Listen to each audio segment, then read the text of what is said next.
जय हिंद दोस्तों। आज हम देखने वाले हैं यानी ये पुष्य भूति वंश के बारे में देखने वाले या वर्धन वंश के बारे में देखने वाले। इसके पहले जो है हम जो स्कंदगुप्त के बारे में बता दिया था, समझे।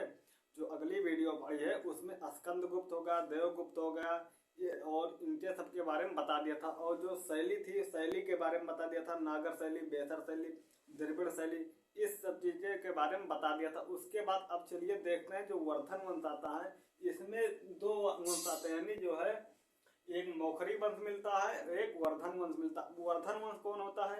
अब देखिए जो पुष्य भूति था, ये पुष्य भूति, जो पुष्य भूति वंश का जो संस्थापक था, पुष्य भूति यानी पुष्य भूति वंश का जो संस्थापक था पुष्य भूति। अब इसके बाद जो इसके लड़के आते हैं वही होते हैं वर्धन वंश कहलाते, समझे। उसमें जो है वर्धन वंश लिखा जाता है, उसके जो सब नाम के आगे जो है वर्धन वंश लगाया जाता है। चलिए देखते हैं इसके बारे में। देखिए जो इसका समय कब से कब तक चलता है, जो पुष्य भूति वंश है या वर्धन वंश, इसका समय जो है ये 550 से 647 ईस्वी तक चलता है, समझे। अब 647 ईस्वी तक चलता है, उसके बारे में भी बात बताऊंगा पहले। और इसके बारे में जो राजाएं हुए हैं उनके बारे में देख लेते हैं। जो संस्थापक कौन होता है, इसका संस्थापक पुष्य भूति होता है। ये लगभग जो 10 वर्षों तक शासन किया था, समझे। ये 550 से और 570 ईस्वी, 550 से जो है ये 570 लगभग, जो 507 20 वर्ष हो गया, समझे। इसका जो है ये 20 वर्ष तक शासन करता है, लगभग जो है 550 से 570।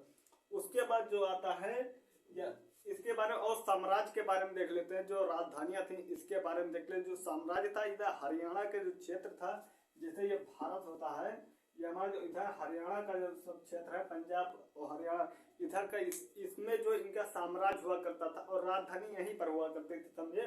जो राजधानी थी कहाँ थी, वो थानेश्वर, यहाँ थानेश्वर कहीं लिखा जाता है, कहीं थानेश्वर लिखा रहता है, समझे। उसमें कंफ्यूज मत होना। और जो होता है ये कहाँ पड़ता है, ये हरियाणा में पड़ता है, समझे। हरियाणा जिसे कहा जाता है वहीं पर पड़ता है। अब जो है इसके बाद जो पुष्य भूति आता है, पहला राजा पुष्य भूति। पुष्य भूति के बाद कौन आता है? पुष्य भूति के बाद जो आदित्य वर्धन आता है। अब जो है यहाँ पर वर्धन वंश चालू हो गया। वर्धन वंश यानी जो आदित्य वर्धन आए, ये राज्यवर्धन आते हैं और ये प्रभाकर वर्धन आते हैं, ये सब जो हर्षवर्धन आते हैं। इसमें हर्षवर्धन यानी वर्धन वंश का जो है उल्लेख मिलता है, समझे। उसी प्रकार हम देखते हैं, अगर जैसे पुष्य भूति वंश देखते हैं, यानी पाल वंश देखते हैं, गौड़ वंश देखते हैं, इन सब चीज में जो है वंश के बारे में जो सब लिखा रहता है। और इनके आगे देखते हैं जो आदित्य वर्धन का समय जो रहता है, ये सब समय ज्यादा ये इम्पोर्टेंट नहीं, समय जो है हर्षवर्धन का ज्यादा इम्पोर्टेंट रहता है बस। जो ये आदित्य वर्धन है, आदित्य वर्धन के बाद जो आता है कौन आता है, वो राज्यवर्धन आता है। कौन आता है? राज्यवर्धन का समय कब से 580 से 590 तक चलता है, समझे, राज्यवर्धन का समय। उसके बाद जो है ये प्रभाकर वर्धन आते हैं। कौन आते हैं? प्रभाकर वर्धन, जो ये 590 से जो आते हैं, 590 से 605 तक आते हैं। कहीं कहीं 606 लिखा रहता है, 606 लिखा है वो गलत होता है, समझे। क्योंकि जो इसका लड़का होता है वो शासन कुछ दिनों तक करता है, समझे। तो प्रभाकर वर्धन यानी जो इसका जो राज्यवर्धन का लड़का आता है प्रभाकर वर्धन।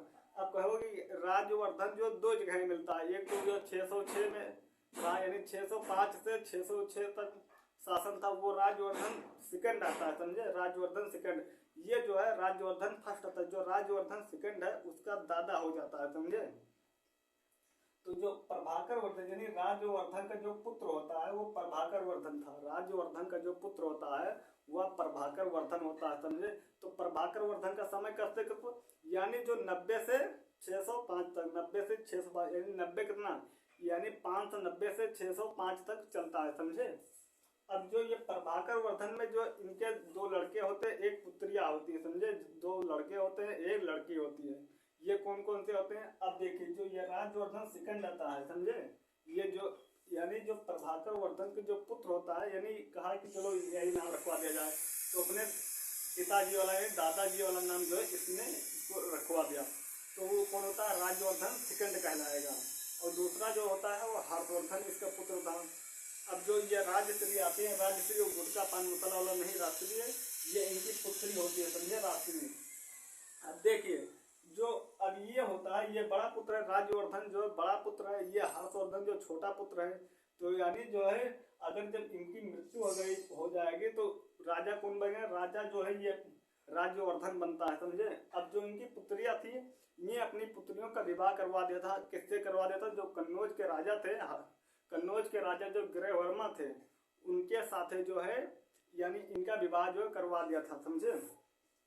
और वो जो गृहवर्मा थे, वो गृहवर्मा किस वंश से थे? वो मौखरी वंश थे, समझे, मौखरी वंश से संबंधित थे। अब जो है थोड़ा हम इनके और युद्ध के बारे में देख लेते हैं, समझे। अभी अब देखिए हमने यहाँ लिख दिया, जो प्रभाकर वर्धन थे, जो प्रभाकर वर्धन कौन थे? हर्षवर्धन के पिता थे। प्रभाकर वर्धन कौन थे? हर्षवर्धन के बाप थे, समझे।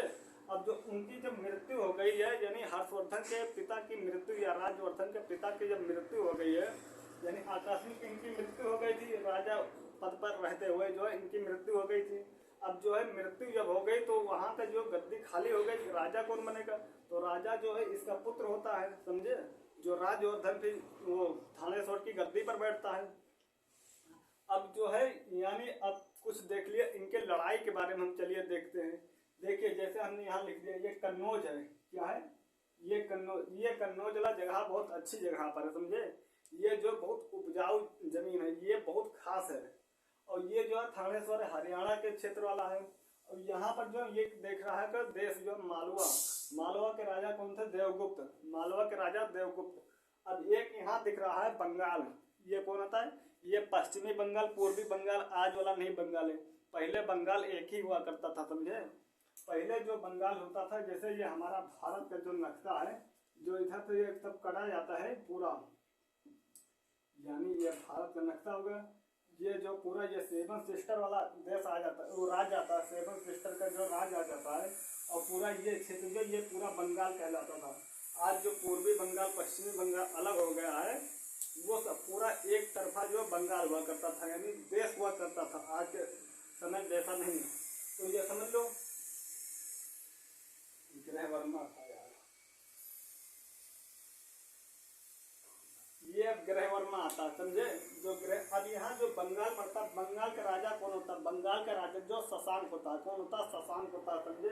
बंगाल का राजा शशांक जो था ये शिव भक्ति था, शशांक जो था ये शिव भक्ति था। अब देखिए ये वही शशांक है जिन्होंने बौद्ध वृक्ष को कटवाया था, समझे। कटवा करके तालाब में फेंकवा दिया था, समझे। या तालाब नहीं, नदी में फेंकवा दिया था, समझे। तो अब ये जो है जो बंगाल का राजा है ये शशांक, अब देखिए इसके ये जो है शशांक जो है इनका देवगुप्त का मित्र है। जो शशांक है वो देवगुप्त का मित्र है।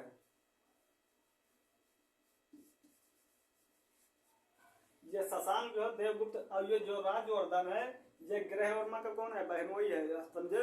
यानी जो इसकी बहन राज्यवर्धन की जो बहन है उसका विवाह जो गृहवर्धन से गृहवर्मा से हुआ, समझे। जो कन्नौज के राजा गृहवर्मा, ये कन्नौज जो है ये गंगा और रामगंगा नदी के किनारे बसा हुआ, समझे। तो यानी तराई क्षेत्र है, ये बहुत उपजाऊ जमीन है। यहाँ पर जो अनाज अधिक पैदा होती है। जब अनाज जहाँ पर अधिक पैदा होगा तो उस जमीन की खासियत बहुत अधिक रहेगी, समझे। तो उस जमीन की खासियत बहुत अधिक रहेगी, उस समय की बात बता रहा हूँ, समझे। अब यहाँ के ये जो देवगुप्त थे ये लालच की वजह से कहे कि आज इस जमीन पर कब्जा करना है, जमीन बहुत अच्छी खासी जगह पर है, उपजाऊ जमीन है। इनके यहाँ की जमीन जो है उतनी उपजाऊ नहीं हुआ करती थी, समझो। तो इन्होंने जो है ये देवगुप्त जो थे ये जो आक्रमण कर दिए, कहाँ पर? कन्नौज पर आक्रमण कर दिए, कन्नौज पर आक्रमण कर दिए। और इनको जो है यानी गृहवर्मा को जो है इनको युद्ध में हरा दिया या इनको जो मौत के घाट उतार दिया। अब जो इनकी जो वो पत्नी थी, यानी जो कौन होता है? राजश्री। अब राजश्री जो होता है, ये राजश्री जो है राज्यवर्धन का भाई होता है। अब ये जो राजश्री होते हैं ये जो है समाचार इनको राज्यवर्धन को देती है, यानी जो है राज्यवर्धन के पास समाचार पत्र पहुंचता है कि जो है ऐसे ऐसे कन्नौज में ऐसी बात हुई है, वहाँ के राजा को जो है मार डाला गया है। तो फिर जो ये अपनी सेना जो है राज्यवर्धन जो अपनी सेना लेकर के कहाँ आ जाते हैं? यहाँ पर देवगुप्त को आ जाते हैं, देवगुप्त के पास, समझे। ये जो है इनको मार करके वापस चले जाते हैं। जो देवगुप्त थे मार करके वापस चले आए, कहाँ चले आए? यहाँ अपने मालवा के। तो ये जो होते हैं राज्यवर्धन ये पहुँचते हैं कहाँ? मालवा पड़ते हैं। और जो पहुँचते हैं तो फिर जो यहाँ पर बहुत भीषण युद्ध होता है। जब भीषण युद्ध हुआ तो इनको जो है ये राज्यवर्धन जो इनको पराजित कर दिया, यानी जो इनको मार डाला, इनको मार डाला। अब जो है ये जो है देवगुप्त, ये जो देवगुप्त इनका शशांक का मित्र है, शशांक का जो मित्र था वो कौन था, देवगुप्त था। तो ये सूचना जो है शशांक को जो है पहुंचती है, समझे, शशांक को जो है ये सूचना पहुंचती है कि जो है तुम्हारे मित्र को जो है इसने मार डाला है। और जो ये राज्यवर्धन जो था जब इनको मार डाला तो उसके बाद जो यहाँ पर कन्नौज आया, कन्नौज में कुछ दिनों तक या कुछ महीनों तक रहा है, समझे, कन्नौज में जो है कुछ महीनों तक रहा है। तो कहा इसने जो है पता करो कौन है मारा है। तो पता लगा कि जो है थाने से जो हरियाणा राज्य है वहाँ का जो राजा था वो राज्यवर्धन, वो मारा है। तो फिर अब वो कहाँ है इस समय, इस समय जो कन्नौज में बैठा हुआ है, यानी कन्नौज की देखभाल जो है कर रहा है। कौन कर रहा है, राज्यवर्धन। तो अब इसको जो शशांक को पता चलती है, समझिए, शशांक को जो है पता चलती है।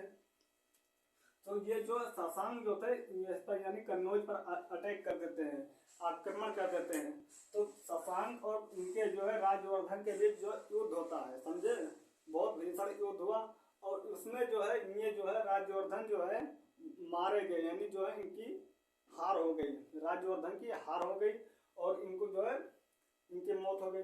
फिर उसके बाद जो शशांक जो है जब यहाँ से लौट रहा था, कन्नौज से लौट रहा था, तभी जो है जो बोध वृक्ष पड़ता है बिहार में, उस पेड़ को जो है इन्होंने जब कटवा के नदी में फेंकवा दिया, समझे, क्योंकि ये शिव भक्ति था और जो है बौद्ध धर्म से संबंधित था, जो वृक्ष था उसको जो है ये कटवा के बहा दिया। उसके बाद अब यहाँ पर आते हैं अपने राज्य में, समझे।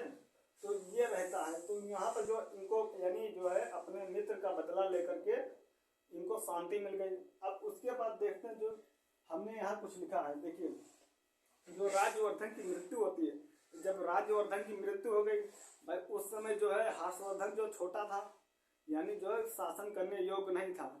तो अब राज्यवर्धन जब मृत्यु हो गई तो थानेश्वर तथा कन्नौज की गद्दी खाली हो गई।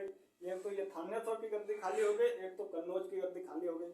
और गद्दी खाली हो गई, लेकिन ये जमीन बहुत ही महत्व है, ये देश जो था कन्नौज, ये बहुत ही इम्पोर्टेंट था, बहुत महत्व था, समझे। उसके बाद जो है ये 16 वर्ष का, वही लगभग जो 16 वर्षों तक था, वो 16 वर्ष की अवस्था में हर्षवर्धन था। तो 16 वर्षों की अवस्था में हर्षवर्धन जो है कौन सी गद्दी पर बैठता है, वो थानेश्वर की गद्दी पर बैठता है, कन्नौज की गद्दी पर नहीं। जब यहाँ पर राजा बन जाता, थानेश्वर पर जो राजा बन जाता है या उसकी गद्दी पर बैठता है, उसके बाद जो है यहाँ पर आता, कहाँ पर, कन्नौज आता। कहा कि चलो अब राजधानी यहाँ से उठाओ, यहाँ पर धरो। तो जो थानेश्वर से हटा करके जो है कन्नौज राजधानी बनाया हर्षवर्धन, समझे। हर्षवर्धन जो थानेश्वर से हटा करके राजधानी कहाँ बनाया, कन्नौज बनाया। अब जब राजधानी वहां से हटाया भाई, इनके भी क्षेत्र में आ जाएगा ये पूरा इनके क्षेत्र में आ जाएगा, तो राजधानी यहाँ पर हो जाएगी। तो फिर जो है यहाँ पर राजधानी बनाया, और राजधानी बनाया तो यहाँ का शासक बना, समझे, यहाँ का शासक बना। अब ये जो उपाधियां लेते हैं, जो हर्षवर्धन की उपाधियां, 3 उपाधियां मेन है। एक तो है कौन सी उपाधियां, देखिए, एक महेश्वर की उपाधि लिया, एक महाराजा धीराज की उपाधि लिया, एक तीसरी जो उपाधि है वो शिलादित्य की उपाधि लेता, समझे। पहली उपाधि कौन सी थी, पहली उपाधि कौन थी, वो महेश्वर थी, और दूसरी जो महाराजा धीराज, तीसरी जो होती है वो शिलादित्य की उपाधि लेता है, समझे।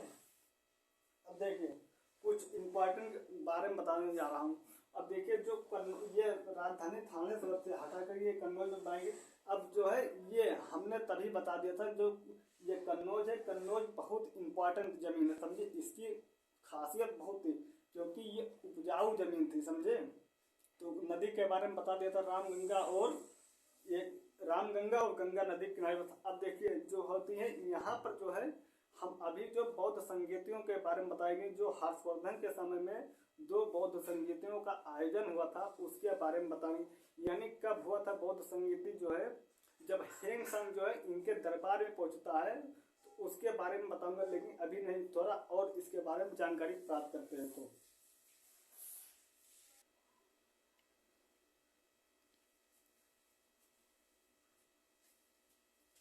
चलिए दोस्तों, हम इसके थोड़ा आगे और देखते हैं जो हमने बताया अभी, और इसके बारे में देखते हैं। जब हर्षवर्धन जो है, अब जैसे थानेश्वर की गद्दी से अब यहाँ पर आया, कन्नौज आया बैठने। अब जो है ये शशांक जो है, यानी अब शशांक जो है क्या है, शशांक जो है यहाँ अपने यहाँ लौट आया, वो बंगाल पर लौट आया, समझे। अब जो शशांक को जो है डर ये था कि भाई हमारे तो अब जैसे हमने युद्ध लड़ा है तो हमारे कोई दुश्मन तो होगा। अब इसको इसके क्या नाम, जो कन्नौज का जो राजा बना अब हर्षवर्धन, हर्षवर्धन का ये दुश्मन हो गया, समझे। हर्षवर्धन का कौन दुश्मन था, हर्षवर्धन का शशांक जो केवल यही बचा है, तो ये दुश्मन है, हर्षवर्धन का जो है दुश्मन है, समझे। अब ये बदला चुकाने के लिए जो है क्या करेगा, शशांक से जो है क्या करेगा, जो बदला इनका चुकाएगा।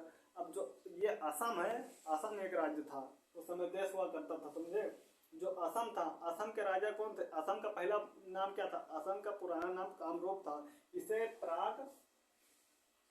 प्राग ज्योतिष भी कहते हैं। जो असम का पुराना नाम है, ये तो कामरूप मिलता है, ये तो प्राग ज्योतिष मिलता है, दोनों में से कोई एक मिलता है, समझे। जो यहाँ के राजा कौन थे, भास्कर वर्मन थे।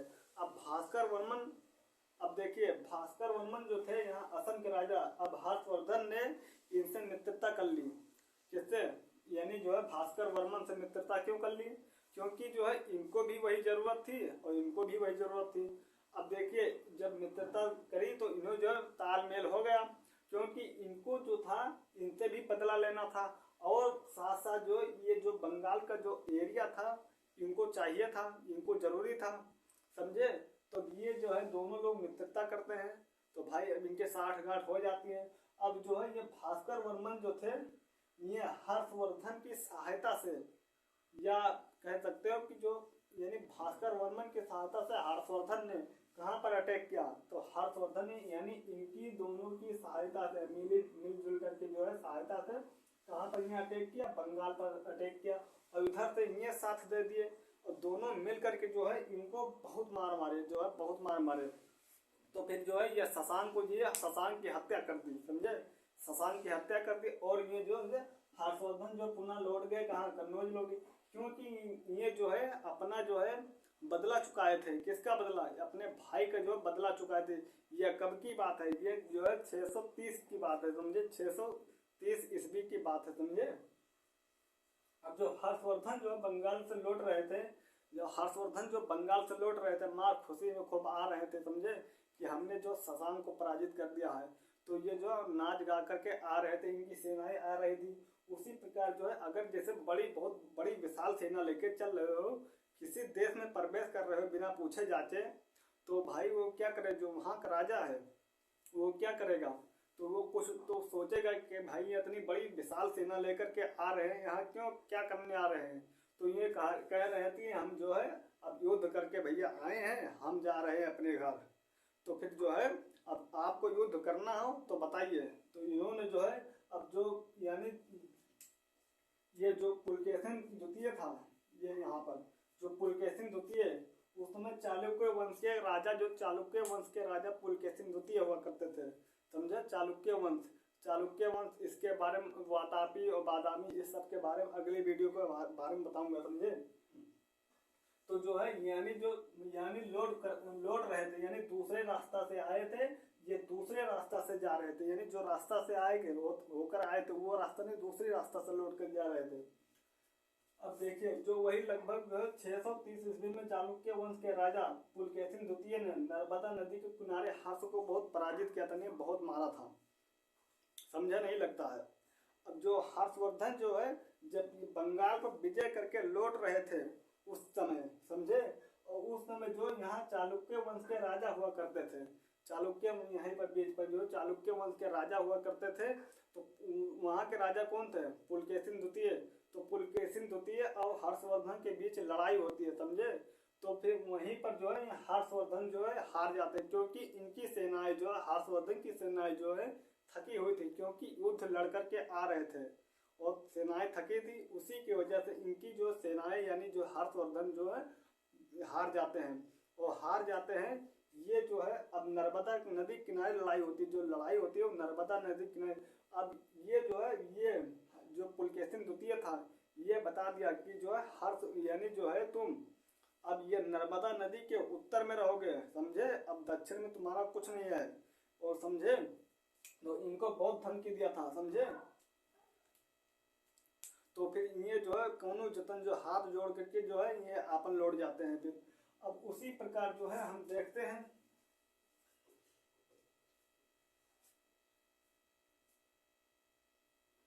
चलिए देखते हैं। अगर इनके युद्ध के वर्णन का जो मिलता है, यानी जो युद्ध का वर्णन मिलता है, ये जो यानी पुलकेशिन द्वितीय और ये हर्षवर्धन के समय का जो युद्ध का वर्णन मिलता है वो कहाँ मिलता है?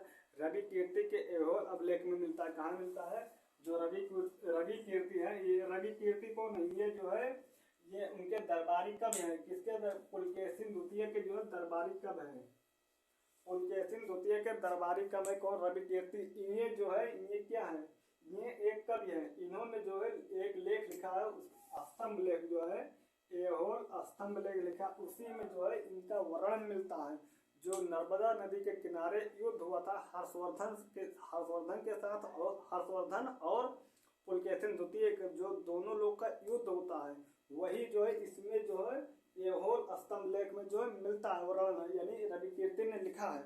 जो इनके हर्षवर्धन के जो दरबारी कवि थे वो बाण भट्ट थे, जिन्होंने कादम्बरी लिखा है। ये संस्कृत भाषा में, कादम्बरी जो है संस्कृत भाषा में लिखी गई है। अगर हम इनके जो धार्मिक विकास के बारे में देखते हैं कुछ, इन्होंने जो बौद्ध धर्मों का प्रचार किया था, समझे, क्योंकि ये बौद्ध धर्म का अनुयायी था, ये बौद्ध धर्म को ज्यादा मानता था, इसीलिए इसे दूसरा अशोक भी कहा जाता है, समझे, इसे दूसरा अशोक भी कहा जाता है। अब देखिए जो नालंदा विश्वविद्यालय है, नालंदा विश्वविद्यालय के रख रखाव के लिए जो है ये 200 गांव जो है दान में दिए थे। कौन? हर्षवर्धन ने जो नालंदा विश्वविद्यालय के लिए रख रखाव के लिए, जैसे ये नालंदा विश्वविद्यालय, तो इसके रख रखाव के लिए जो है 200 गांव जो है उसको दान में दिए थे, तथा साथ में भी जो है स्तूप तथा संघाराम भी बनवाए थे। स्तूप क्या होती है? जैसे स्तूप जो समाधि जैसा होती है, समझे, पूजा पाठ करने के लिए होती है। संघाराम क्या होता है? जहाँ संघ के लोग, यानी जिस संघ के लोग रहते हैं, संघ के लोग जहाँ रहना चाहते हैं, यानी जो आराम करने के लिए होता था, यानी जो संघ के लोग जहाँ क्या करते थे, ये आम भाषा में उसको कह सकते हैं जहाँ संघ के लोग निवास करते हैं, समझे, वो होता संघाराम। अब देखिए कुछ इनके बारे में और देखते हैं। जो ये यानी वो हर्षवर्धन के समय कुछ और बारे, जो चीनी यात्री हेंगसांग आया था, वो हेंगसांग जो है वो जो है कौन सी पुस्तक लिखता है? वो जो पुस्तक कौन लिखता है? इंग्लिश में आपको ये समझे, XIEUKI, यानी जो इसको हिंदी में कहा जाएगा CUT। जो हेंगसांग की पुस्तक का नाम क्या है? CUT पुस्तक है, समझे। थोड़ा हर्षवर्धन के बारे में थोड़ा मैं और देखता हूँ।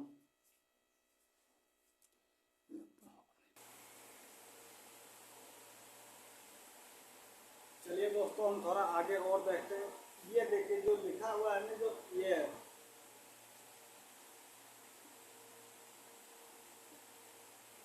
यानी जो ये हेंगसांग आता है ना, जो चीनी यात्री हेंगसांग आया था, वो सर्वप्रथम कहाँ पर आया था? चीनी यात्री हेंगसांग जो है, चीनी यात्री जो हेंगसांग आता है, ये सर्वप्रथम जो है कहाँ? विदिशा उतरता है। विदिशा कहाँ पड़ता है? ये MP यानी मध्य प्रदेश में। विदिशा कहाँ पड़ता है? MP मध्य प्रदेश में। वहां पर सर्वप्रथम जब चीन से आया था तो सर्वप्रथम MP में ही उतरा था। वो MP जो है MP में पड़ता है, वो विदिशा, वहीं पर उतरा था। उसके बाद जो है अब जो प्रयाग वो हेंगसांग जो है जब यहाँ पर आता है, हर्ष के दरबार में आता है, तो यहाँ का माहौल देखता है, समझे, माहौल देखता है। हर्ष कहता है कि जो है